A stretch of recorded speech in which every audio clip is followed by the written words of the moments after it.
आज की वीडियो से आपको काफ़ी मोटिवेशन और इंस्पिरेशन मिलेगी। मेरे हमरा बैठी खातून, इनका अरूसा अरूसा आज़म महराज है और इनकी कहानी काफ़ी मुख्तलिफ और मुनफरद है। सीएसएस की इन्होंने तैयारी की, 3 इम्तिहान दिए और मुसलसल 6 साल कोशिशें की। उसके बाद इन्होंने सीएसएस क्लियर किया। पता नहीं होती होंगी कुछ चीज़ें नामुमकिन, लेकिन सीएसएस ऐसा नहीं है। ऐसा नहीं कि अब मैं पास हो गई हूँ तो ये बात कर रही हूँ। आखिर 3 बार मैं फेल हुई थी। सीएसएस शायद इसने मेरी ज़िंदगी की एक पहचान बनना था। अब मुझे ऐसा लगता है। कितनी सीट्स होती हैं, किस तरह से जो है वो सीट्स मिलती हैं और फिर सीएसएस में आप जो है वो क्लियर। आप इम्तिहान की आखिरी रात तक भी कोशिश करते हैं और फिर जो आप बेहतरीन इम्तिहान वही होता है जो आप उस दिन लिख के आते हैं रन टाइम पे। इसमें सिर्फ अक़लियती लोग नहीं थे, इसमें हमारे पास वो भी सूबे जिनकी सीट्स फिल नहीं हुई थी। तो हुकूमत ने उनकी एक इनकरेजमेंट के लिए और उनकी रिप्रेजेंटेशन को कायम करने रखने के लिए स्पेशल सीएसएस लिया। 104 सीट्स थी अक़लियतियों, सिर्फ अक़लियती लोगों के लिए, लेकिन लोग जो पास हुए हैं वो सिर्फ 12 हुए हैं। उनमें से 6 जो हैं वो हिंदू हैं और जितना हमें अभी तक पता है कि 6 जो हैं वो मसीही हैं। आज की वीडियो से आपको काफ़ी मोटिवेशन और इंस्पिरेशन मिलेगी। मेरे हमरा बैठी खातून, इनका अरूसा आज़म महराज है और इनकी कहानी काफ़ी मुख्तलिफ और मुनफरद है। सीएसएस की इन्होंने तैयारी की, 3 इम्तिहान दिए और मुसलसल 6 साल कोशिशें की। उसके बाद इन्होंने सीएसएस क्लियर किया। लेकिन कहना बहुत आसान है, सीएसएस की तैयारी कैसे की और इनका ताल्लुक मसीही बरादरी से है और इन्होंने किस तरह कोशिश की, मुकम्मल तफ़सीलात क्या है और सीएसएस की तैयारी में किन किन मुश्किलात का सामना किया, आइए इनसे जानते हैं। आप देख रहे हैं न्यू डिजिटल और मैं हूं अंजार अहमद समदानी। अरूसा, बहुत शुक्रिया आपने वक्त दिया। 6 साल की कोशिश, 3 इम्तिहान, सीएसएस क्लियर किया। कहना आसान है लेकिन अरूसा ने किया कैसे? First of all thank you so much for having me. जी बिल्कुल, सीएसएस का इम्तिहान मेरे ख़्याल में वैसे भी एक नेशनली हाइप्ड एग्ज़ाम है और उसको बहुत मुश्किल कंसिडर किया जाता है और ऐसा है भी। इसके पीछे भी एक पूरा थॉट प्रोसेस है जिसमें मैं अभी जाऊँगी नहीं, क्योंकि एक ज़ाहिर है 17 ग्रेड पे आपको एक इम्तिहान, उसकी सीट के लिए एक इम्तिहान लिया जाता है, उसकी ज़िम्मेदारियाँ कुछ और है, उसका तकाज़ा कुछ और है, इस वजह से इसकी एक कॉम्प्लेक्सिटी तो है। इसको हम डिनाई नहीं कर सकते। लेकिन ज़ाहिर है एक आपकी पर्सनल लाइफ़ की भी स्टोरी होती है, एक आप इम्तिहान देते हैं और एक ऑफ़ कोर्स आपकी ज़िंदगी साथ-साथ चल रही होती है, उसको तो आप रोकते नहीं हैं।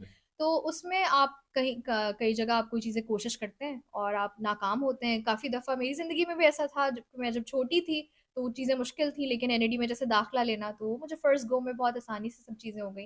लेकिन सीएसएस शायद इसने मेरी ज़िंदगी की एक पहचान बनना था। अब मुझे ऐसा लगता है, क्योंकि मैं जब पीछे मुड़ के देखती हूँ तो इस वज़ह से इसने मुझे कुछ ख़ासा ही चैलेंजिंग टाइम दिया, लेकिन मैंने भी फिर सोच लिया कि अगर चैलेंज तो है, लेकिन क्योंकि मुझे मेरे ख़्याल में ऐसा ही था कि मार्जिन दिखता था अपने आप को बेहतर करने का। और हमें जब तैयारी करवाते हैं तो यही सिखाते हैं कि कभी भी अपने काम में परफेक्शन नहीं ढूँढनी, एक्सीलेंस ढूँढनी है। यानी कि आप जो है बेहतर से बेहतर किस तरह अपने काम को कर सकते हैं और ऐसा ही होता है। आप इम्तिहान की आखिरी रात तक भी कोशिश करते हैं और फिर जो आप बेहतरीन इम्तिहान वही होता है जो आप उस दिन लिख के आते हैं रन टाइम पे। तो ये चीज़ें मेरे कहीं न कहीं दिमाग में थी, कुछ कैलकुलेशंस थी और उसी के तहत जो है मैं इसके साथ जुड़ी रही, इस इम्तिहान के साथ जब तक हो नहीं गया। अच्छा, ये बताएं कि आपने 6 साल कोशिशें की और जो है वो 3 इम्तिहानात दिए, लेकिन अरूसा के लिए क्या-क्या मुश्किलात थीं और अरूसा ने मुश्किलात का सामना किस तरह किया? क्योंकि आपको देखकर कई लड़कियां मोटिवेट होंगी, तो ये सफ़र कैसा रहा आपका? ये सफ़र मुश्किल इस तरीके से था कि जो मेरी एक, मैंने कहा ना कि जिस तरह एक एकेडमिक चैलेंज बन गया था कि क्या वो चीज़ है जिसको मैं बेहतर कर सकती हूँ, क्या वो चीज़ है जो मैं पूरी नहीं कर रही इस वक्त कि मैं इस इम्तिहान के क्राइटेरिया पे पूरी नहीं उतर रही। लेकिन मेरे लिए सफ़र इस तरीके से आसान भी बहुत था। मैं यहाँ पे ज़रूर कहना चाहूँगी कि आई एम वेरी ग्रेटफुल कि मेरा सपोर्ट सिस्टम जो था वो इनक्रेडिबल था। मेरे घर वाले जो हैं वो तो ऑफ़ कोर्स आप जानते ही हैं कि घर वालों की तो आपसे मोहब्बत ही इतनी होती है कि आपका एम्बिशन तो एक साइड पे होता है, लेकिन क्योंकि वो आपसे इतनी मोहब्बत रखते हैं कि वो कहते हैं अगर इसको किसी चीज़ में इतनी दिलचस्पी है तो इसको वो मिल जाए। तो उस लिहाज से मेरे पास बहुत सपोर्ट थी। मेरे जो टीचर्स थे, मेंटोर्स थे, जिनको पता था वो भी बहुत सपोर्टिव थे, फ्रेंड्स बहुत सपोर्टिव थे। तो मुश्किलात जो थी वो एकेडमिक थी, लेकिन उसके अलावा खुदा का बहुत शुक्र है, करम है कि जी। हम प्रिविलेज्ड हैं, तो मेरी जर्नी इस तरह मैं जो है कंटिन्यू रही। जी। अरूसा, आप अभी कई लोगों की इंस्पिरेशन होंगी, लेकिन अरूसा का कौन इंस्पिरेशन? मेरी इंस्पिरेशन अगर बिल्कुल रन रन टाइम पे डे टू डे, तो वो मेरे वालिद साहब हैं कि जिस तरह वो अपनी ज़िंदगी की हर चीज़ को साथ लेके चलते हैं। वो बिजनेसमैन भी हैं, लेकिन साथ वो जो है वो मुसन्निफ़ हैं। और वो इतना ज़्यादा उनके दिल में एक जज्बा है कि कुछ अपनी कम्युनिटी के लिए करना है, स्पेशली क्योंकि वो कहते हैं यूथ को अगर हम आप उनकी तरबियत अच्छी करेंगे तो आप पूरी एक जो है वो नस्ल की तरबियत कर लेते हैं। तो ऑफ कोर्स मेरी इंस्पिरेशन वो थे। एंड इसके अलावा जो मेरी सिविल सर्विस में अगर मैं बात करूँ, एक नैरो डाउन इंस्पिरेशन, तो वो सैमुअल मार्टिनबर्ग थे, क्योंकि वहाँ से मेरी निस्बत है, वो मार्टिनपुर से बिलोंग करते हैं, मसीही बरादरी से उनका ताल्लुक़ है। तो वो फॉरेन सर्विस और उसके बिल्कुल हाईएस्ट रैंक पे उन्होंने एज एन एम्बेसडर सर्व किया 11 डिफरेंट कंट्रीज़ में, तो वो मेरी इंस्पिरेशन थे। ये बताएं कि मसीही बिरादरी से आपका ताल्लुक़ है, थोड़ा सा इस सिस्टम के बारे में बताइएगा, कई लोगों को नहीं पता कितनी सीट्स होती हैं, किस तरह से जो है वो सूबे वाइज या किस तरह से जो है वो सीट्स मिलती हैं, और फिर सीएसएस में आप जो है वो क्लियर करें।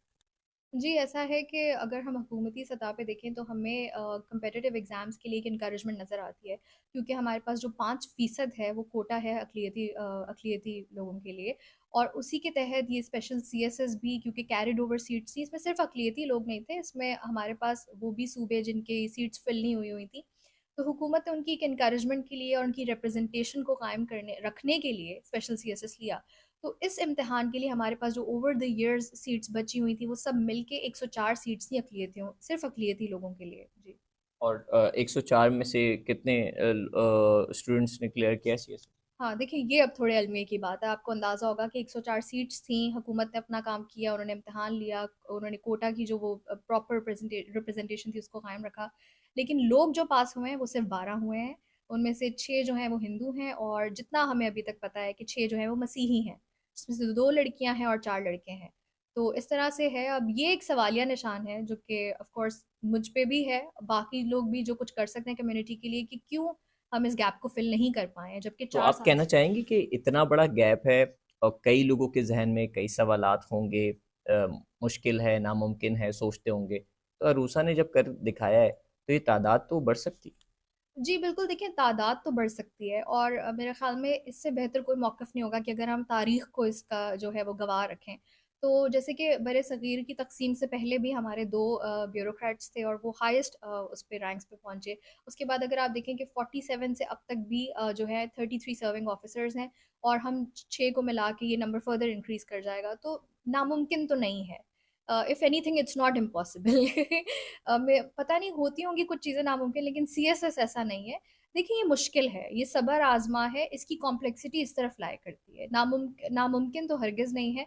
उसमें यही है कि हिम्मत नहीं हारें, कि अगर एक दफ़ा आप फ़ेल हो जाते हैं, तो मैंने देखा है लोग सिस्टम को ब्लेम करते हैं। सिस्टम के फेलियर्स बहुत सारी चीज़ों में हैं, लेकिन सीएसएस जितना मैंने इसको जाना है, क्योंकि देखिए मैं ऐसा नहीं कि अब मैं पास हो गई हूँ तो ये बात कर रही हूँ। आखिर 3 बार मैं फ़ेल हुई थी। तो लेकिन इसको कंटिन्यू वो रखना। 12 फेल मूवी की तरह तो नहीं? देखिए उससे बहुत लोग मुझे कंपेयर कर रहे हैं, क्योंकि उसकी चौथी अटेम्प्ट थी, मेरी भी चौथी अटेम्प्ट थी। मेरे पास एक स्पेशल चांस था, उसके पास मेरे ख़्याल में इंडिया का सिस्टम ऐसा है कि उसके पास वैसे ही 4 अटेम्प्ट्स थी।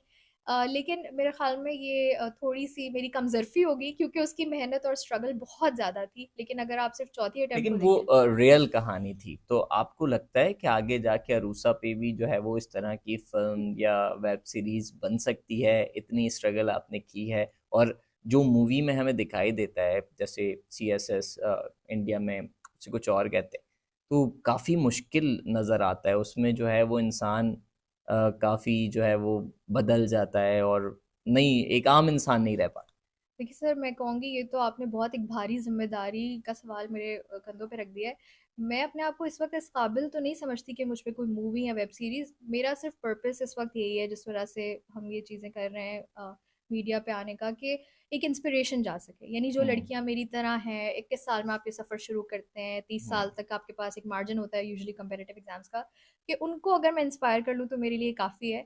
बाकी अगर मैं अपनी ज़िंदगी में वाक़ई अपने मुल्क के लिए, अपनी कम्युनिटी के लिए कुछ ऐसा करूँ जिसमें मुझे क्रेडिट मिलना चाहिए, तो फिर व्हाई नॉट? अच्छा, ल ये बताएँ, सीएसएस क्लियर करने के बाद किस शोबे में जाने की ख़्वाहिश?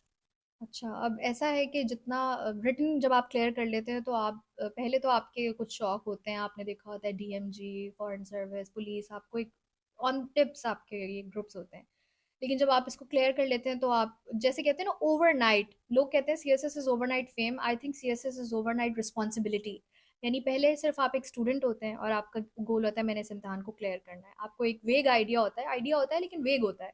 उसके बाद आप देखते हैं कि अच्छा अब मैंने जिस शोबे का यहाँ पे इंतखाब करना है, क्योंकि वो आपसे 12 मरतबा पूछते हैं कि आपकी प्रेफरेंसेस क्या हैं, आपको जो 12 ग्रुप्स हैं उनको आपको जो है वो नंबर करना होता है अपनी प्रायोरिटी के हिसाब से।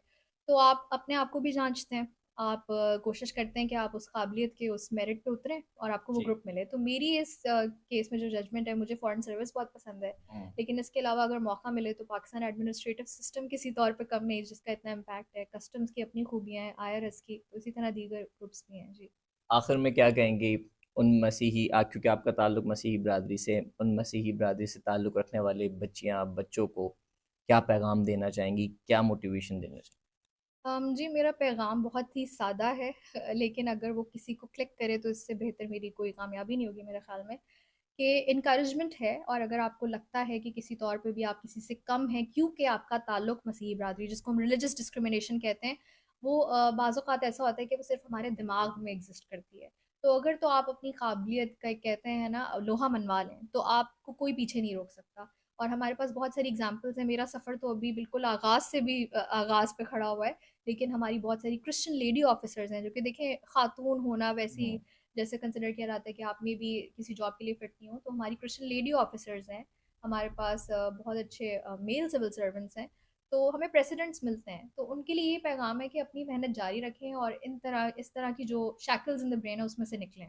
बहुत शुक्रिया, आपने वक्त दिया।